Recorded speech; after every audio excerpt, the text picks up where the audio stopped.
Mayong adlaw kinyong tanan mga ka-dear friends. Kini na usab ang inyong ubos nga lagad nga si Papa Joe para sa paghatod og lain na sad nga istorya nga pinadangat sa tuang YouTube subscriber nga si Sarah. Nga tagaan na to og kinabuhi diri sa tuang YouTube channel ang Dear Papa Joe Stories. Kung wala pa mo makasubscribe, kay daghan tag mga viewers pero wala pa makasubscribe, tabangi nga mo grow ang ato ang YouTube channel. Pinagi sa inyong pag-subscribe o pag-click na lang pod sa notification button para ma-notify mo sa mga bagong istorya nato. And of course, mga nangita sa mga daan natong istorya, inyo sa na makaplagan sa Katabi with Ate Gems.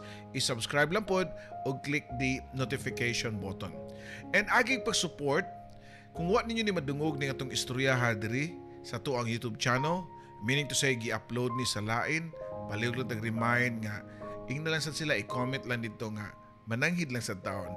Kaya dili lalim ang ato ang effort sa pagbuhat, sa pag-produce, aning ato ang mga istorya. Sa ato mga kaigsunan nga, ginasan nga mo pada sila hang kaugalingong suwat. Again, pwede nyo makita sa ato ang video description, ang ato ang email ad, or ipadala nyo sa papajoesuperb@gmail.com. So dito maglangay og atong paminawon kining istorya nga about sa gugma ni Sarah. Muna bag ang akong una o ang akong katapusan. Muna siya ay titulo sa to ang suwat karon. Again, una o katapusang gugma ni Sarah. Dili lang sa tong YouTube channel ang Dear Papa Joe Stories. Oh, Dear Papa Joe, tagapayo ng puso. Sa bawat kwento, ikaw ang sandalan ko. Sa pag-ibig, sa sakit, sa pangarap at saya, ikaw ang tinig ng bawat nag-iisa. May iniwang sugat, may bagong simula sa mga liham. Hinahanap ang pag-asa sa bawat kwento mo, pinakikinggan. May aral at saya na hindi malilimutan.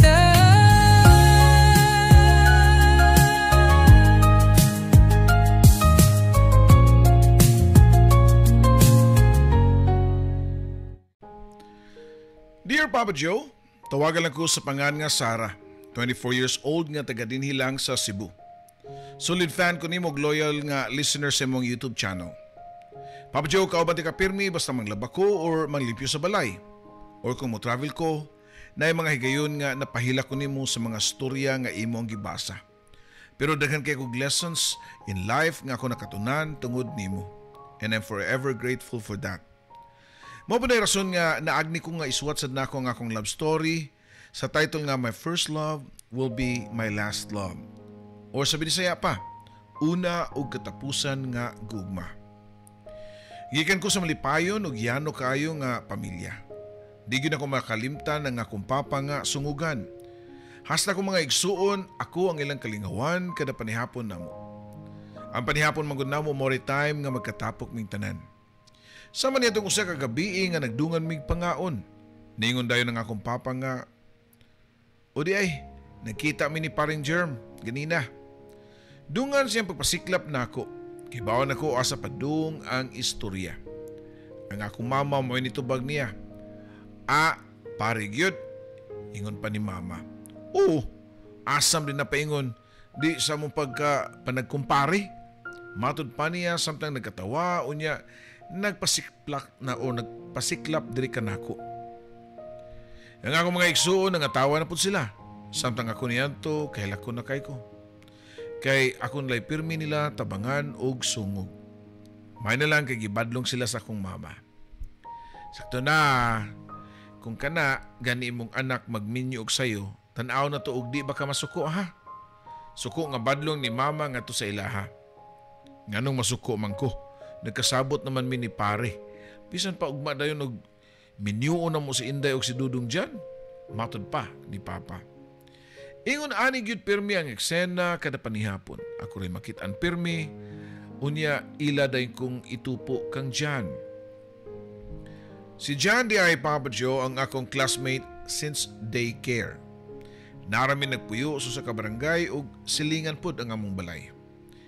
Dilisan ako mabasol silang papa o akong mga igsuon nga isungog minduhan ni John. Unsaon nga halos sa tanang activity sa school si John ang akong partner. Sama na lang sa Lakambini o Lakandula, Muse and Prince sa Nutrition Month ug uban pa. Kung basihan sa amo ang personality, si John ug ako opposite kayo ming duha. Kahilumon kay siya, maayo kay sa art, cool kayo pirmi purma, kada bang way paki sa palibot. Pero gwapo, puti og limpyo. Samtang sa laing bahin, ako, grabe kasabaan. Bida-bida, grabe ka competitive, nga halos tanang activities apilan. Unya, di sa pamaghambog, first honor ko pirmi. Og si John sa tinuod lang na crush ko niya. Dugay na. Bisan pa og magsuko-suko ko kusungugon ko nila ni Papa pero deep inside naglukso-lukso gyud ko sa kakilig Papa Joe. Bata pala ko diyang ako nadiskubrian ang kagalingon nga nakagusto ko niya. Wa ko'y alamag niya to nga panahon about sa feelings towards opposite sex.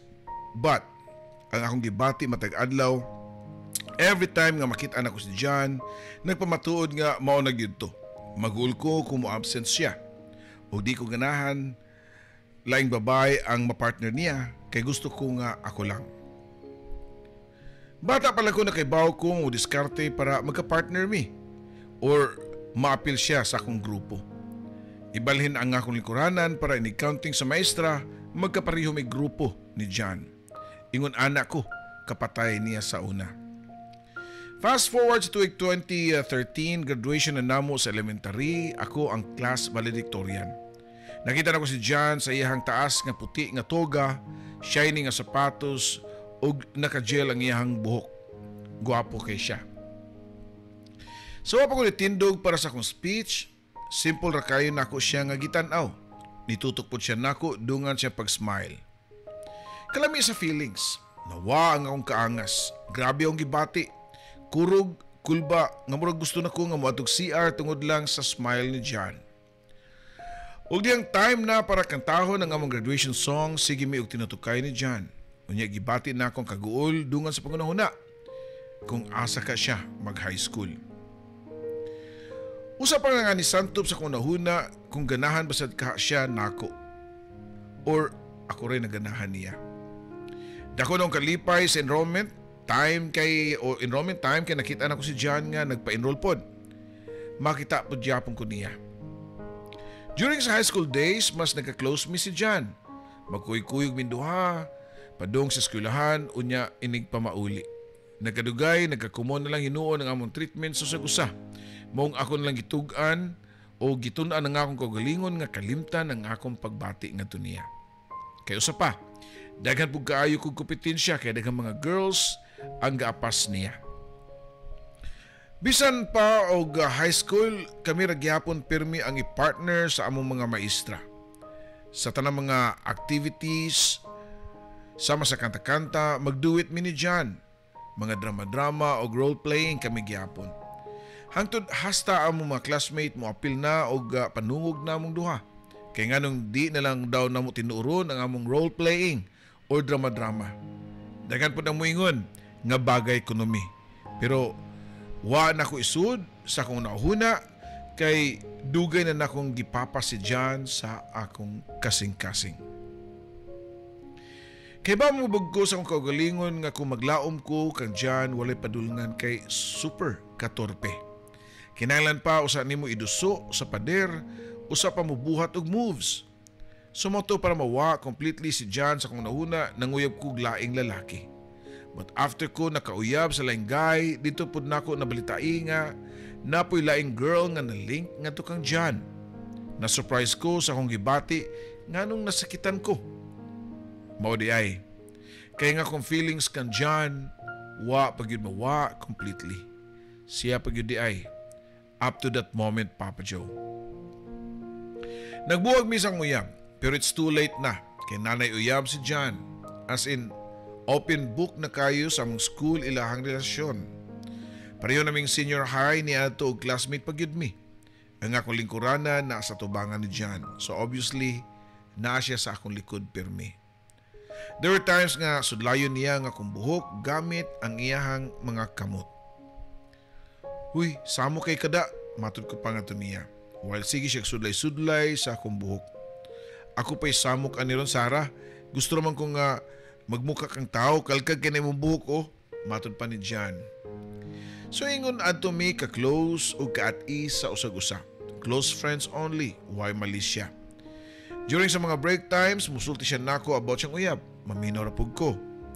O gipamati nako kung masakitan pa ba ko. One time, ningon si John nako nga, Sarah, nako'y amigo ba? Gusto mangayo sa imong number. Sige, okay ra. Tubag ko pa. Dungan sa paghatag nako sa kong number kang John. Sa tinod lang, sa kadugay na mong amigo ni John, wag yung minakabayloay og a number. Kaya siguro feeling na mo, wara may gamit kay makita naman mi everyday og silingan sad mi. Pagkaugma, gikuha ni John ang akong bukton unya gisulutan usa ka bracelet. Kinsa ni? Imo ning ihatag na kong bracelet? Pangutana ko pa. Di na ako gikanas kong amigo nga si David, katong nangayo sa imong number ba? Ipahatag daw na nimo. Ganahan ka? Igol na akong kitanaw ang bracelet. Cute raman sad. Unya after pila ka minutos ang nilabay, di ako'y nadawat ng text message. Ang amigo ni John nga si David. Mo'y ni text nako and after pila ka days, nanguyab through text si David nako. Wala din ko ni sud sa laang kay naamon yung ko'y pagduda. Usa ka adlaw niya to samtang nasa gawa si John unya wala niya gidala ang iyang phone, akong gidali og pangita ang iyang backpack. Ug ako ra masab nakit-an dayon. Walay password, mao nga daliran nako na open. Nidiritso na kog adto sa messages ug didto bullseye gyud. Wa ko masayop sa akong instinct, Papa Joe. Si David ug si John usara. Si John ra ang nagpakadabid-dabid kunuhay. I wonder why. Ngano? Ingon ana ba day kalisod nga musulti sa kong atubangan sa iyahang feelings? Kinahanglan pa nga mga lias? Pagsunog balik ni John sa classroom, ako siyang gitutukan og taman labi na diyang nilingkod na siya sa iyang chair sa likod.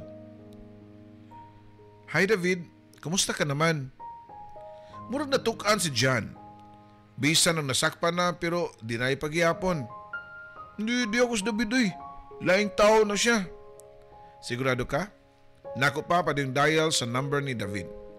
Ang cellphone ni John ang always naka-silent, aki yung nakitaan nga nakidlap-kidlap. Murag nauwaw si John. Awkward na yung tinawa niya rin ako. Pero, say by the bell pod. Kay nibagting man pod ang bell para manggawas nami. So kaniya to, wa nami tarong tinagdan sa usag-usa. Mauwaw siguro siya nga akong nasakpan. Pero sa kabuntag ni Ana samtang nagklase ang maestra, nikablit siya sa kung buko-buko ug paglingi nako, murag alanganin si John ug mauwawon nga nihungong nako. Sarah, buwag na misa kong uyab. Ha? Mao ba nga nung nipahiyo man ka diha? Smile man ka, wala ka naguol. Tubag ko pa. Wala di man pugyug ko siya.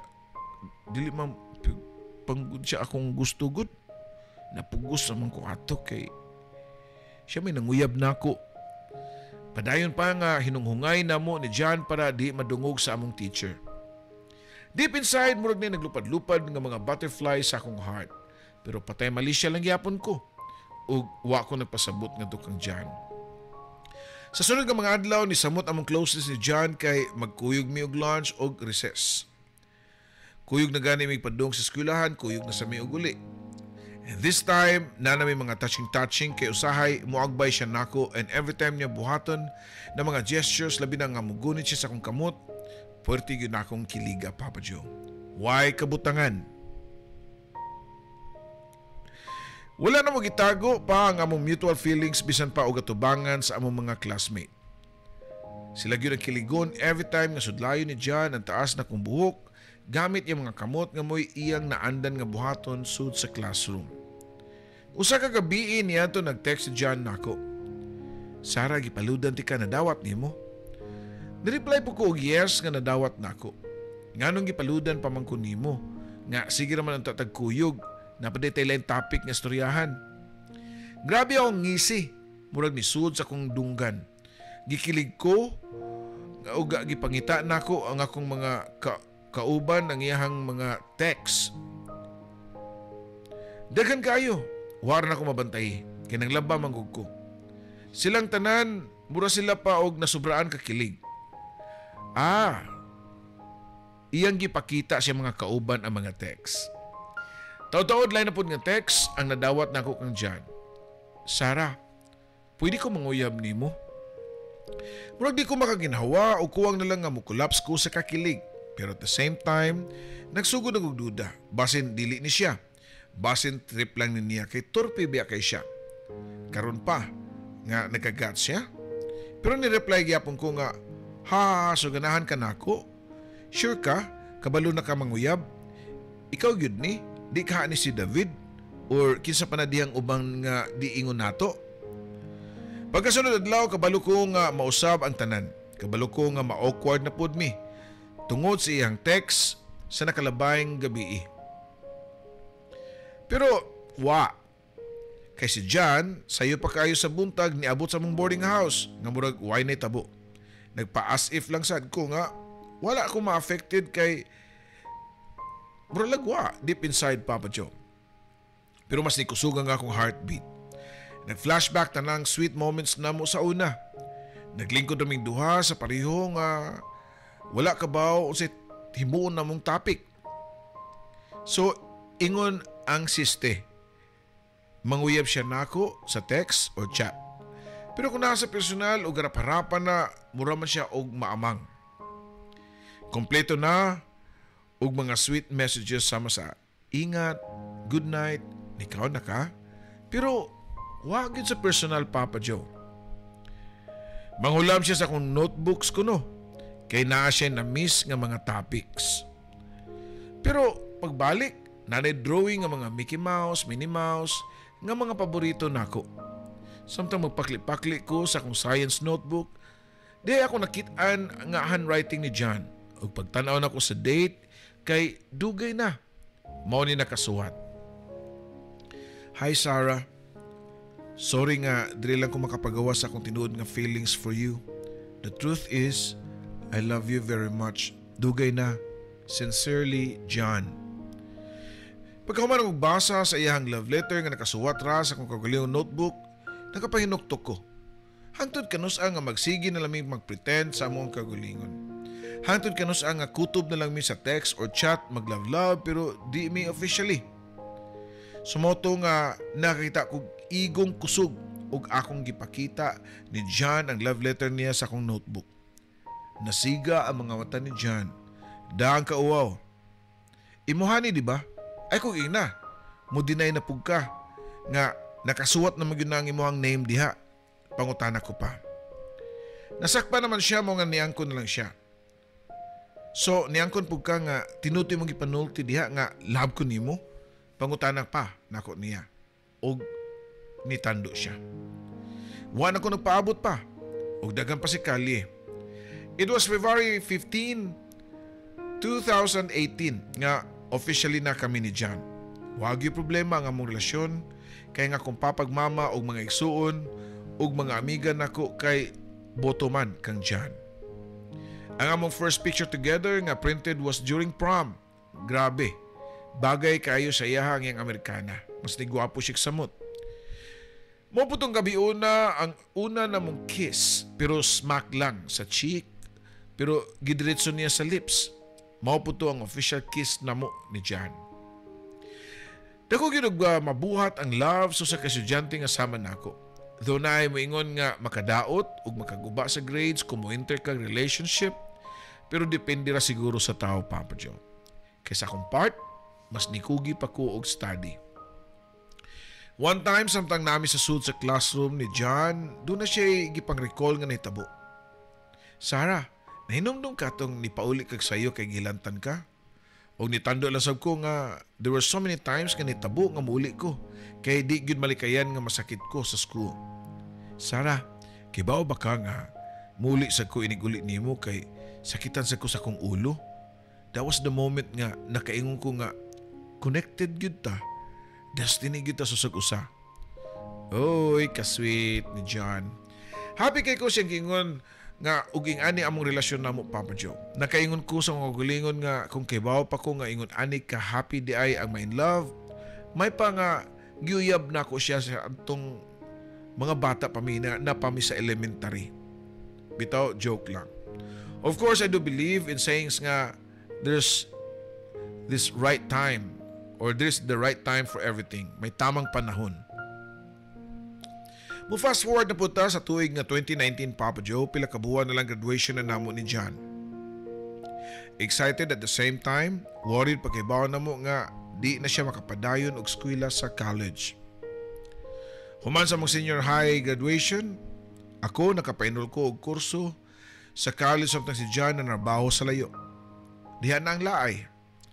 Tungod sa LDR namo nga sitwasyon, mura ko og nawagtangan sa usa ka part sa akong lawas. Kay wa ko naanad nga wa sa duol si John. Imagine, since kinder pa mi nagkuyog, makita na ko siya kada adlaw. Pero sa kalit lang, wala na siya. Lahi-lahi na mig world. Lahi-lahi na po mig time kay siya night shift. Sa trabaho mong tagsar kami nga magka-communicate. Pero sa tunga-tunga sa tuig nakalitan ko nga kalit nga nitunga si John sa akong boarding house. John, wala ka nagpaibaw nga muli ka. Matod ko pa nga to niya. O Sarah, kay gusto na ko nga i-surprise ka. Tubag pa niya. Na-surprise gyud tinod ko. Mo nga gipasud na ko siya sa akong room tungod sa kamingaw na lang pod. O dito sud sa kwarto, nahitabo ang pag-explore sa parehong inosente nga mga wild animals. Parehong ming experience sa giyon ninyo nga binugnuay sa leon o karnero.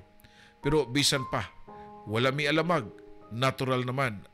Kaya naaman yun ay gitawag og animal instincts. Mao nga nitabog yun ang paglapa sa leon ngadto sa karnero.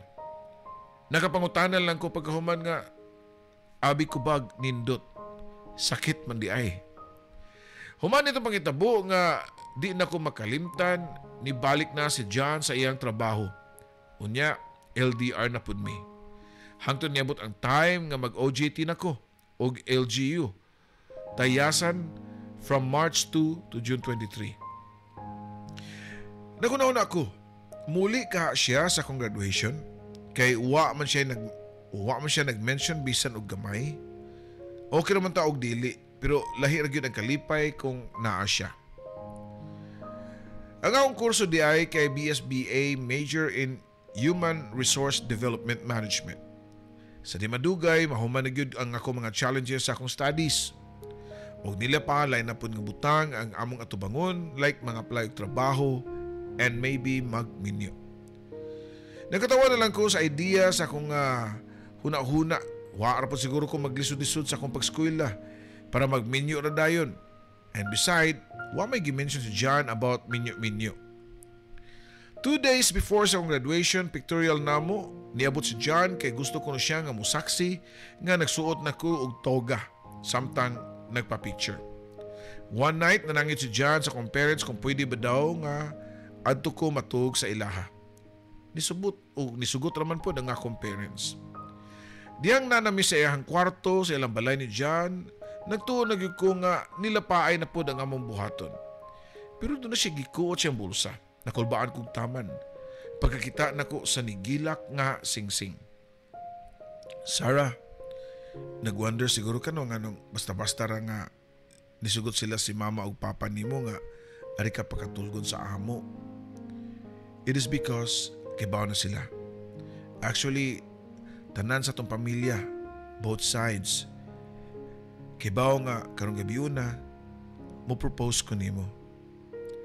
Sarah, will you marry me?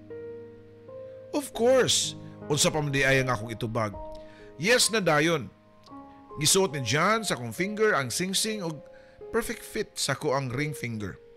Dili importante na ako kung dako ug bungga ang proposal basta genuine ug puno sa gugma. Mao na ang pinaka-importante. July 26, 2023 ang date sa among kasal ni John. Gidali na lang gyud kay gusto nila nga inigbalik ni John sa trabaho kasal naming duha. Giduol dayon ko sa kong papa og nanuhog na sad. Ingon ka di kaganahan ni John. Nismay na lang pug ko, Papa Joe. Bata pa manggukon ni adto. Kasi magtuo nga ang akong first love mao ay ang akong last love. Human sa graduation, kasal na pug ko. Ug sa kaadlaw sa pagbalik ni John sa lugar nga gitrabuan, iyan akong gidala kay dito na lang pug ko mag-apply og trabaho. Na-hired ko as HR assistant sa company and later na-promote ko as HR supervisor. Sa edad nga 24, di ko makatuo ang among mga kauban sa trabaho nga minyo nami kay mura ramig barkada og bag-ong nagkauyab kay sweet kayo mi. Wa mo gilibog si John. Wa ganami away-away. Magkasinabot sa tanang butang. Labi na sa among mga gusto sama sa long rides, food trips, TikTok dances, and we even join fun runs together. Makaingon ko Papa Joe nga sobra-sobra ko ka-bless kang John o sa akong relasyon. Kung ang babae nakasugat og mga daotang lalaki, gibinuangan, gipahilak, gipamabdusan pagkahuman gibiyaan, pero ako na-prove nga naagyo ay lalaki nga tarong. Pangitalang gyud ninyo ang tamang lalaki para ninyo. Papa Joe, daghang kay salamat sa mong panahon sa pagbasa nimo sa akong kaagi. Nanginaot ko ug nanginaot mi nga hatagan mi ni Lord na og baby karon tuiga. Kay excited na kay mi nga maistorya sa namo kini nga love story sa among anak puhon. Andam nami nga magtukod ug usa ka nindot nga pamilya with the guidance above. Para sa mga nagtanaw karon, usahay ang gugma nga atong gipangita kay naara sa atong kilid-kilid nga hinay-hinay nga magtubo pinaagi sa mga simple gestures nga gipakita sa usag-usa. Mas may gani nga pilion nimo ang lalaki nga nakaila na ka og nakaila na sa ang imong pamilya kay mas safe ka dali ra pangitaon in kaso og makahimo kini og dili maayo. Pero mas importante gyud nga isip usa ka babae di ta mo dali-dali og hasmag. As well as we all learn from our fellow letter senders din sa YouTube channel ni Papa Joe nga nakasugat pud og bati nga sitwasyon sa ilang gugma. To my love John or John, thank you for loving me so deeply, patiently and consistently. You are my peace, my partner, and my answered prayer. I'm so grateful for everything you do, for choosing us every day. Life with you is my greatest blessings. I love you always. Di nila lang kutob og ginawat pa nga sa tanan nagtanaw karon nakit-an na ninyo ang inyong true love. Ug sa wala pa, hinaot nga moabot ang sakong tao nga bisan pa og dili mao inyong first, pero siya ang inyong last. Kini inyong magtatampo, Sarah.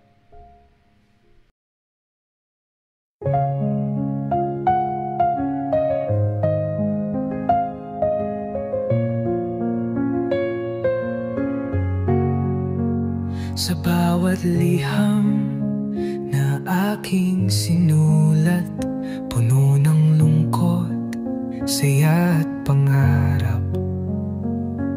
Sa radyo mong tahanan ng kwento, Papa Joe, ikaw ang aming kakampi sa mundo. May luhang pumapatak, may ngiting bumabalik sa tinig mong kay lambing. Kami iyong pinapahid. O dear Papa Joe, tagapayo ng puso.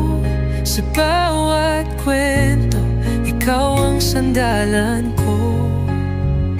Sa pag-ibig, sa sakit, sa pangarap at saya, ikaw ang tinig ng bawat nag-iisa. May iniwang sugat, may bagong simula sa mga liham.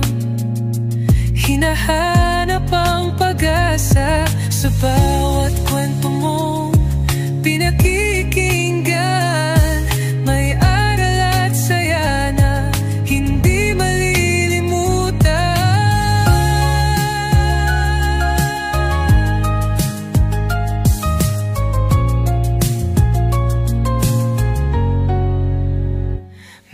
iniwang sugat, may bagong simula. Sa mga liham, hinahanap ang pag-asa. Sa bawat kwento mong pinakikinggan, may aral at saya na hindi malilimutan. May luhang pumapatak, may ngunting bumabalik sa tinig mong kailan din kami iyong pinapahid. Oh dear Papa Joe, tagapayo ng puso. Sa bawat kwento, ikaw ang sandalan ko. Sa pag-ibig, sa sakit, sa pangarap at saya, ikaw ang tinig ng bawat nag-iisa.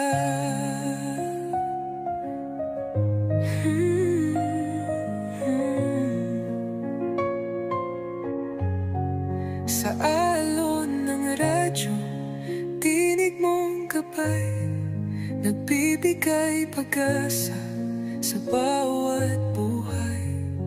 Kahit saan man kami dalhin ng mundo, ikaw ang kaibigang laging nandyan, Papa Joe.